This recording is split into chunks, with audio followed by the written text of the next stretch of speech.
आज की वीडियो देखने के बाद आप बेकार सेल बिल्कुल भी नहीं फेंकिएगा। बहुत ही ज़बरदस्त और इंटरेस्टिंग वीडियो है। बिस्मिल्लाहिर्रहमानिर्रहीम। अस्सलाम वालेकुम। कैसे हैं व्यूवर्स? उम्मीद करती हूँ आप सब खैरियत से होंगे।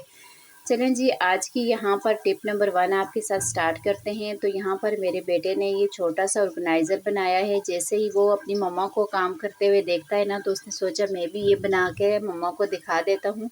तो बच्चे जो होते हैं बहुत ही ज़बरदस्त है। अगर वो छोटी-छोटी चीज़ों को इस तरीके से पिक करेंगे ना, तो वो उनको इस तरह से करने की आदत पड़ जाएगी।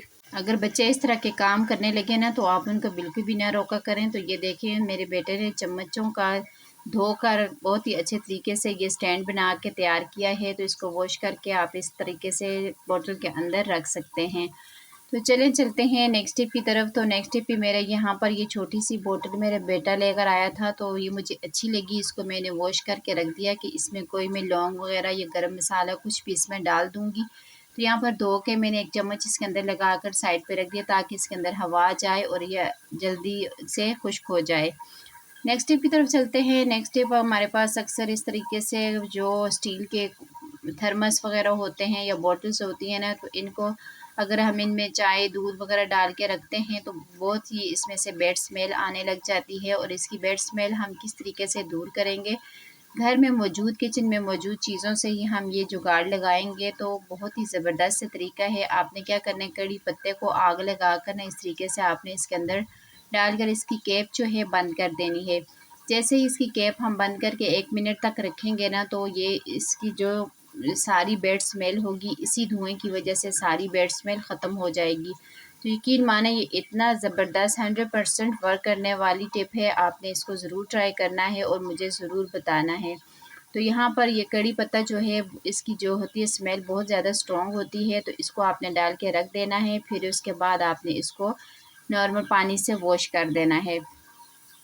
नेक्स्ट टिप की तरफ चलते हैं। अक्सर हम ख़वातीन को नेल पेंट लगाने का बहुत ज़्यादा शौक़ होता है। ज़रा डिज़ाइनी तौर पे हो जाए ना, तो और भी अच्छी लगेगी। घर में हम किस तरीके से नेल पेंट लगा सकते हैं? तो यहाँ पर पहले आपने कोई सी भी नेल पेंट लगा लेनी है, तो फिर आपने इस तरीके से साइड पर करते हुए आपने इस पे शीशा टेप या कोई टेप भी है आपने वो लगा कर ना, तो फिर साइडों पर आपने नेल पेंट लगानी है। तो यहाँ पर मैं समझी वीडियो बन ही रही है, लेकिन मेरी जो क्लिप हैं वो मिस हो गए। तो इस तरीके से मैंने नेल पेंट लगाई है। तो उम्मीद करती हूँ ये टिप आपको अच्छी लगी होगी, देखने में भी अच्छी लगती हैं इस तरीके से आप घर में ये छोटे-मोटे जुगाड़ कर लिया करें, बहुत ही ज़बरदस्त लगते हैं। तो नेक्स्ट टिप की तरफ चलते हैं। नेक्स्ट टिप जो है मैं एक आपके साथ बहुत ही पावरफुल सी रेमेडी बताऊँगी। तो यहाँ पर मैंने ले लिया कटोरी और इसमें मैं डालूँगी मीठा सोडा। यहाँ पर हाफ़ टेबल स्पून मैंने मीठा सोडा लिया है और साथ ही यहाँ पर इसमें मैं डालूँगी शैम्पू। शैम्पू वही जो हम अपने बालों के लिए इस्तेमाल करते हैं। तो यकीन माने ये दोनों चीज़ें इतनी ज़बरदस्त वर्क करेंगी कि आप खुद भी हैरान रह जाएँगे। तो जब इसमें मैंने शैम्पू डाला है ना बेकिंग सोडा में, तो ये देखें बहुत ही ज़बरदस्त सा रिएक्शन हो गया और ये बहुत पावरफुल सी चीज़ बन के तैयार हो गई है। अब इसको हमने कहाँ पर तैयार बनाना है और इसको डालना है, तो यहाँ पर वाश बेसिन जो होता है ना, तो ये हमारा बाहर लगा हुआ है। तो इसमें आजकल आपको पता है हवाएँ बहुत चल रही हैं और मिट्टी डस्ट वगैरह बहुत ज़्यादा पड़ जाती है। तो जैसे ही मैंने इसके ऊपर इस तरीके से इसको धोया है, तो देखें शाइनिंग कितना ज़बरदस्त सा चमक उठा है। तो बहुत ही ज़बरदस्त से ये क्लीनर बन के तैयार होता है। आप इस तरीके से बाज़ार से लाना छोड़ दें और घर में इस तरीके से जुगाड़ लगाकर आप बना सकते हैं। नेक्स्ट टिप मेरी इस तरीके से खीरे को लेकर है। तो गर्मियों में तो सलाद हर कोई खाता है, सलाद के बगैर तो रोटी का मज़ा ही नहीं आता और ना ही रोटी खाई जाती है गर्मियों में। तो यहाँ पर अगर इसकी थोड़ी-सी अच्छे तरीके से कटिंग हो जाए ना, तो जो देखने में भी अच्छी लगेगी, खाने में तो अच्छी लगेगी ही है। बच्चे भी शौक से खाएँगे। तो आपने क्या करना है, वुडन स्टिक लेनी है और इस तरीके से आपने खीरे को कटिंग करते जाना है गोल घुमाते हुए। ये एक स्प्रिंग की तरह हो जाएगा, तो बहुत ही ज़बरदस्त इसकी कटिंग हो जाएगी। तो इस तरीके से बच्चे शौक से खाएँगे, बड़े भी शौक से खाएँगे। बहुत ही ज़बरदस्त सा तरीका है, बहुत ही ईज़ी सा मेथड है, ज़रूर ट्राई कीजिएगा। और मुझे अपनी दुआओं में अपने फ़ीडबैक का ज़रूर आपने बताना है कि मुझे ज़रूर अपने कमेंट्स में अपने फ़ीडबैक ज़रूर शेयर किया करें कि आपको मेरी वीडियो कैसी लगती है और आप दुनिया के किस कोने से, कहाँ से मेरी वीडियो देख रहे हैं। मुझे बहुत अच्छा लगेगा ताकि मैं आपका शुक्रिया अदा कर सकूँ। मुझे ज़रूर बताइएगा। जो लोग मुझे सपोर्ट करते हैं, आप लोगों का मैं तहे दिल से शुक्रिया अदा करती हूँ। तो प्लीज़ मुझे ज़्यादा से ज़्यादा सपोर्ट करें, मुझे आपकी सपोर्ट की बहुत ज़्यादा ज़रूरत है। मैं अपने बच्चों के छोटी-छोटी ख्वाहिशें नहीं पूरी कर सकती, तो इसलिए मैं अपने बच्चों को अच्छा पढ़ाना चाहती हूँ और उनकी छोटी-छोटी ख्वाहिशें जो हैं वो पूरी करना चाहती हूँ। जो लोग खुद माँ-बाप हैं, उनको मेरी इस तकलीफ़ का बखूबी अंदाज़ा होगा। तो प्लीज़ आप लोग ज़्यादा से ज़्यादा मेरी वीडियो को देखा करें। अगर अच्छी नहीं भी लगती तो प्लीज़ वीडियो को लगाकर छोड़ दिया करें। तो आपका बहुत-बहुत शुक्रिया जो लोग मुझे सपोर्ट करते हैं। तो यहाँ पर ये देखें, बातों ही बातों में हमारा खीरा जो है वो अच्छे तरीके से कटिंग हो गया है और इसकी बहुत ही ज़बरदस्त है स्प्रिंग जो है बन के तैयार हो गया है। तो वीडियो इस तरीके से बहुत ज़्यादा लंबी हो जाती है, तो यहाँ पर मैं आपको बस हाफ़ ही खीरा जो है वो कट करके आपको दिखाती हूँ। तो यहाँ पर ये देखें, अब इसको मैं अलहदा करूँगी और इसमें जब ये पूरा खीरा कट जाए ना, तो आपने इसमें से जो स्टिक है वो निकाल देनी है। तो बहुत ही ज़बरदस्त है, इस तरीके से जो स्प्रिंग है वो बन के तैयार हो जाएगा। तो ये देखें, इस तरीके से आप इसको आराम-आराम से कीजिएगा, बहुत ज़ोर से आपने नहीं खींचना वरना खीरा है टूट भी सकता है। तो यहाँ पर जैसे ही मैंने इसकी कटिंग की ना, तो मेरा छोटा बेटा मेरे पास खड़ा था, वो एकदम से आ गया कि मम्मा कितना अच्छा लग रहा है, मैं इसको खा लूँ? मैंने कहा खा ले। तो इस तरह से बच्चों को ज़रा से चीज़ों को बना संवार कर दिया करें, बच्चे भी शौक़ से खाते हैं, जो देखने में भी अच्छी लगती हैं और वैसे पड़ी हुई भी अच्छी लगती हैं। तो यहाँ पर ये देखें, इस तरह से इसकी स्प्रिंग कितने ज़बरदस्त से बन गए हैं। तो इस तरह से आपने भी कटिंग करनी है और मुझे ज़रूर बताना है कि आज की आपको मेरी कौन-सी टिप अच्छी लगी है और ज़रूर ट्राई करके तो फिर कमेंट किया करें। नेक्स्ट टिप की तरफ चलते हैं जी। नेक्स्ट टिप में आज की एक छोटी-सी आपके साथ रेमेडी ये भी बनाना सिखाऊँगी। तो ये क्या है, तो यहाँ पर मैंने एक बाउल ले लिया है और इसके अंदर मैं डालूँगी, यहाँ पर मैंने डाल दी है, यहाँ पर पानी लिया है थोड़ा-सा, तो पानी के अंदर मैंने डिटॉल डाल दिया है। जितना पानी लेंगे उतना ही हमने इसके अंदर डिटॉल डालना है। डिटॉल डालने के बाद इसमें एक चीज़ हमने और ऐड करनी है, तो वो क्या है वो भी आपको बताते हैं जी। जल्दी किस बात की है, वीडियो को एंड तक देखा करें। बहुत ही कमाल की टिप्स होती हैं जो आपको बहुत ज़्यादा फ़ायदा पहुँचाएँगी। तो यहाँ पर मैंने चुटकी एक इसमें हींग डाल दी है। तो यकीन माने ये इतना पावरफुल सा लिक्विड बन के तैयार हो गया है। इसको तीनों चीज़ों को अच्छी तरह से मिक्स कर देना है। अब आपने इसको कहाँ पर किस तरीके से इस्तेमाल करना है, आपने एक रुई लेनी है। रुई लेकर आपने ना क्या करना है, इसको अच्छी तरह से रुई के अंदर इसके अंदर डिप करना है। डिप करने के बाद ना अच्छी तरह से जब रुई जो है वो इसके अंदर एब्ज़ॉर्ब हो जाएगी, तो फिर आपने क्या करना है, जहाँ पर आपको लगता है आपके घर में चुइंटियाँ आ रही हैं, तो वहाँ पर आपने इस रुई को रख देना है। तो यकीन माने जैसे ही इसको आप रखेंगे तो चुइंटियाँ का नामो-निशान नहीं रहेगा, वो भाग जाएँगी। तो ये देखें, इस तरीके से मैं मुझे जहाँ-जहाँ भी लग रहा है कि वहाँ से चुइंटियाँ आ रही है ना, तो मैं वहीं पर इसको रखूँगी।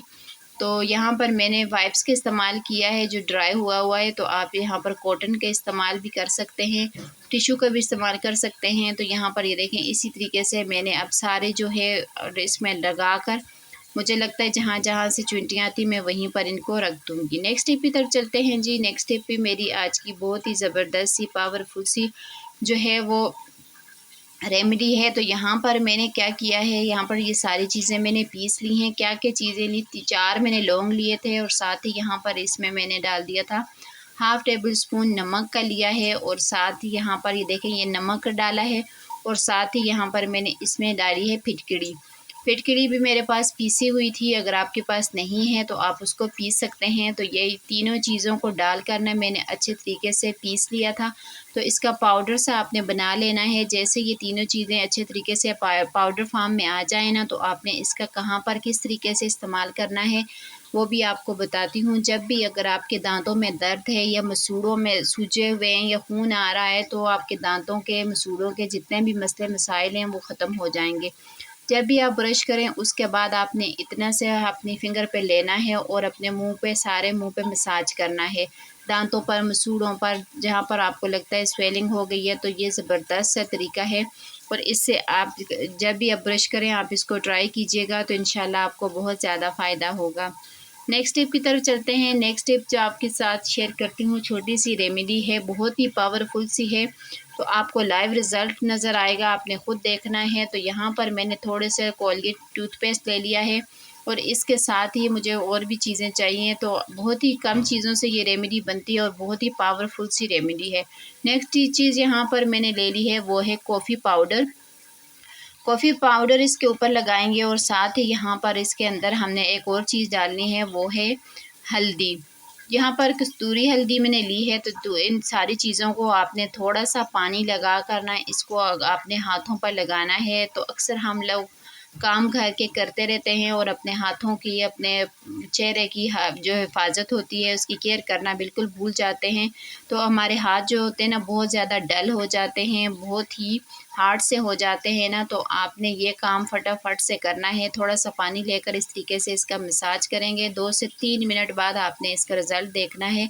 यहाँ पर आपके सामने कर रही हूँ, आपको खुद नज़र आएगा कि ये कितना ज़बरदस्त, और मिनटों सेकंडों में आपका हाथ जो है बेरौनक सा हाथ भी ना, उसमें भी शाइनिंग आ जाएगी, चमक आ जाएगी और बहुत ही ज़बरदस्त लगेगा। जितनी भी डलनेस होगी वो सारी की सारी ख़त्म हो जाएगी। तो इस तरीके से थोड़ा सा टाइम अपने आप को भी दे दिया करें। मैं भी वैसे अपने आप को बिल्कुल मैंने छोड़ दिया है। तो इस तरीके से चलो मेरी भी ज़रा स्किन केयर हो जाती है। तो आपके साथ भी मेरी यही कोशिश होती है कि कोई ना कोई रेमेडी शेयर करूं ताकि इससे मैं ख़ुद भी इस्तेमाल कर सकूं। जो रेमेडी मैं ख़ुद इस्तेमाल करती हूँ जिससे मुझे ख़ुद फ़ायदा होता है ना, तो वही मैं आपके साथ भी शेयर करती हूँ। अब आपके सामने फ़ाइनल रिज़ल्ट है, ख़ुद देखिए। एक हाथ को भी दूसरे हाथ को भी कितना ज़बरदस्त ये टिप काम करती है। आपने ज़रूर ट्राई करना है। और आप जब किचन में काम भी कर रहे होते हैं तो मिनटों सेकंडों में ये काम हो जाएगा। नेक्स्ट टिप की तरफ चलते हैं। नेक्स्ट टिप मेरी फिटकड़ी को लेकर है। तो अक्सर गर्मियों में जो अंडर आर्म के नीचे से आपको बैड स्मेल आती है, पसीना आता है ना, तो आपने इस तरीके से जब भी आप नहाएं तो आपने फिटकड़ी लेकर ना अपने अंडर आर्म में इस तरीके से आपने लगानी है फिटकड़ी। तो बिल्कुल भी बैड स्मेल नहीं आएगी। अगर आप ये तरीका नहीं करना चाहते तो आपने क्या करना है, जिस पानी से आप नहा रहे हैं तो उस पानी में तो आपने क्या करना है, फिटकड़ी को पीस लेना है। या इसी तरीके से आपके पास अगर साबुत फिटकड़ी है तो आपने पानी वाले टब के अंदर डाल देना है। उस पानी से आपने नहाना है, बिल्कुल भी पसीने की स्मेल नहीं आएगी। तो नेक्स्ट टिप की तरफ चलते हैं। ये रेमेडी बहुत ही पावरफुल सी है। तो यहाँ पर मैंने 1.5 टेबल स्पून दही का लिया है। साथ ही यहाँ पर मैंने चावल का आटा 1 टेबल स्पून लिया है, बेसन लिया है और यहाँ पर ऑरेंज का छिलके के पीस कर वो लिए हैं, पिसे हुए मेरे पास थे। साथ ही यहाँ पर मैंने ले लिए कॉफ़ी पाउडर। तो यहाँ पर ये सारी चीज़ों को हमने मिक्स करना है अच्छे तरीके से। तो यह सारी चीज़ों को अच्छी तरह से मिक्स करेंगे। हाफ़ टेबल स्पून यहाँ पर मैंने मिलीठी पाउडर भी लिया है। तो आपने अच्छी तरह से ये चीज़ें मिक्स कर देनी है। मिक्स करने के बाद जैसे ही आपको लगे कि ये बहुत ज़्यादा थिक है तो इसके अंदर आपने डाल देना है अर्के गुलाब। अर्के गुलाब से हम इसको ज़रा पतला करेंगे तो ये पावरफुल सी रेमेडी बन के तैयार हो जाएगी। यकीन माने अगर आप धूप पे जाते हैं तो सन टैन हो जाता है, तो बहुत मसले मसाइल हो जाते हैं। ये आप रेमेडी लगाएंगे आपकी गर्दन को भी बिल्कुल वाइट हो जाएगी, अपने चेहरे पर भी। हफ्ते में आप इसको 2 से 3 बार ज़रूर ट्राई करें। जो भी आपकी गर्मी के असरात चेहरे पे नुमायाँ होंगे वो बिल्कुल ख़त्म हो जाएंगे, बिल्कुल भी नहीं होगा। वैसे आप जब भी धूप पर निकलें तो आप सन ब्लॉक का इस्तेमाल ज़रूर किया करें, क्योंकि गर्मी है, धूप बहुत तेज़ है, आपकी स्किन को डैमेज कर सकती है। तो इस तरीके से ये रेमेडी आप घर पे बना के रखें, क्योंकि हमने इसमें एक से बढ़कर एक चीज़ डाली है। अगर आपको किसी चीज़ की भी समझ नहीं लगी तो आप वीडियो को फिर से देख लीजिएगा, पीछे से करके आपने दोबारा से देखना है और ये चीज़ें बनाकर आपने रख देनी है। और इस तरीके से आप जब भी लगाएं आप इसको फ्रेश बनाकर लगाएं। और यहाँ पर मैं अपने हाथ पर लगाकर आपको दिखाती हूँ। आपने 3 से 4 मिनट अच्छी तरह से इसका मसाज करना है। मसाज करने के बाद आप जैसे ये ड्राई हो जाएगा तो थोड़ा सा पानी लगाकर आपने इसको फिर से मैं ज़रा सा गीला कर इस तरीके से जैसे फेशियल करते हैं उस तरह से आपने मसाज करना है। तो बहुत ही ज़बरदस्त अगर रिज़ल्ट चाहती हैं तो आप इसको हफ़्ते में 2 से 3 बार ज़रूर ट्राई कीजिएगा। एक से बढ़कर एक चीज़ हमने इसमें डाली है जो आपकी स्किन को बहुत ज़्यादा वाइट भी करेगी और जो भी ब्लैकनेस होगी सारी ख़त्म हो जाएगी। तो अब इसको मैं वॉश करती हूँ, तो वॉश करके भी आपको दिखाऊंगी कि इसका कितना ज़बरदस्त रिज़ल्ट मिलता है। अभी इसको ड्राई नहीं होने दिया, मैंने पहले ही वॉश कर दिया है। तो ये देखें जी, कितना ज़बरदस्त इसका रिज़ल्ट है। तो इस तरह से आप ये रेमेडी इस्तेमाल कीजिएगा, आपको इंशाल्लाह इससे बहुत ज़्यादा फ़ायदा होगा। नेक्स्ट टिप की तरफ चलते हैं। नेक्स्ट टिप भी मेरी बहुत ही ज़बरदस्त है। तो वो क्या है, आजकल आपको पता है जैसे ही गर्मियाँ शुरू होती हैं ना, तो चूहे जो हैं हर घर में होते ही हैं। तो मेरे घर में भी 1-2 चूहे मुझे नज़र आए हैं। तो चूहे जो हैं बहुत ज़्यादा नुकसान करते हैं। आपको पता है कपड़े नहीं छोड़ते। तो आपने इस तरीके से, पहले तो आपको एक तरीका ये बता दूं कि इन सेल का इस्तेमाल हम कैसे करेंगे। अगर ख़राब हो जाएँ तो इस तरीके से आप इसको रगड़ लें। अगर ज़ंग लग गया है ना, तो आप इस तरीके से रगड़ कर इनका ज़ंग उतार सकते हैं। नेक्स्ट टिप जो है वो मेरी इसी तरह से जो है, वो मैंने आटा ले लिया और इसके अंदर मैं डाल रही हूँ गुड़। तो यहाँ पर गुड़ जो है नरम हो गया था, इसको मैंने हाथों से ही मसल कर इसमें डाल दिया है। इसमें एक से बढ़कर एक चीज़ डालेंगे जो चूहों को बहुत ज़्यादा पसंद होगी और ये खाते ही वो बिल्कुल भी नज़र नहीं आएंगी। ये रेमेडी पहले भी ये जो गोलियां हैं मैंने बनाई थी, तो यकीन माने उसके बाद मेरे घर में कोई चूहा नहीं नज़र आया। तो आज फिर मुझे एक चूहा नज़र आया, तो मैंने सोचा ये बनाती हूँ, तो रेमेडी भी आपके साथ शेयर कर लेती हूँ। यहाँ पर देसी घी मैंने थोड़ा सा इसमें डाला है और साथ ही यहाँ पर वाइट विनेगर से हम इसको अच्छी तरह से इसकी जो है डोज सी बना देंगे। तो हमने इसकी छोटी छोटी गोलियाँ बनानी है। गोलियाँ बना कर ना, तो इसका हमने अभी इसमें एक और चीज़ भी डालनी है जो इसमें बहुत ही ज़बरदस्त रोल अदा करेगी। तो वो क्या है वो भी मैं आपको बताऊंगी। तो पहले ये हम आटा जो है इसको अच्छी तरह से गूंद के रख देते हैं। यहाँ पर थोड़ा सा ये मुझे पतला लग रहा है, तो इसमें मैं थोड़ा सा आटा और डाल के, तो इसकी जो गोलियों की तरह, जैसे हमने थोड़ी छोटी छोटी गोलियाँ बनानी हैं, तो ये गोलियाँ आसानी से बन जाएं, इस तरीके से हमने इसका आटा तैयार करना है। तो यहाँ पर ये देखें थोड़ा सा आटा मैंने और डाल दिया है। अब इसको भी मिक्स कर लेंगे। तो अब आपने क्या करना है, इसमें नेक्स्ट चीज़ क्या डालेंगे वो मैं आपको बताती हूँ। तो वो है सेल। सेल के अंदर जो ब्लैक वाला पाउडर होता है ना, वो बहुत ही केमिकल वाला होता है। बहुत ही चूहों को खाते ही उनके पेट में गड़बड़ कर देगा और आपके गली मोहल्ले में बिल्कुल चूहे आपको नज़र नहीं आएंगे। खाते ही चूहे भाग जाएंगे। तो यकीन माने इतना ज़बरदस्त इस रेमेडी का रिज़ल्ट आया है, तो मैंने सोचा मैं फिर से इसको बनाती हूँ। तो यहाँ पर सेल को जो मैंने तोड़ लिया है और इसके अंदर ये ब्लैक ब्लैक जो होता है ना, ये मैंने निकाल दिया और इसकी इस तरीके से इसके अंदर रख के ना छोटी छोटी गोलियाँ बना देंगे। तो यहाँ पर चूहा जो मैंने देखा वो बिल्कुल छोटा था, तो इसलिए मैं इसकी जो गोलियाँ हैं वो भी छोटी छोटी बना रही हूँ। अगर आपके घर में बड़े चूहे हैं तो आप बड़े भी बना सकते हैं। तो यहाँ पर चूहों के हिसाब से ही आपने गोलियाँ बनानी हैं। तो ये देखें इस तरह से इसके अंदर रख के ना, तो आपने बना देनी है। ये देखें सारी मैंने बना दी हैं। अब इनको जहाँ पर आपको लगता है चूहे आते हैं, आपका घर है, आपको पता है, वहाँ पर आप इसको रख दीजिएगा। अगर आज की वीडियो आपको अच्छी लगे तो लाइक कर दीजिएगा। अपनी दुआओं में याद रखिएगा। फ़ी अमान अल्लाह। अल्लाह हाफिज़।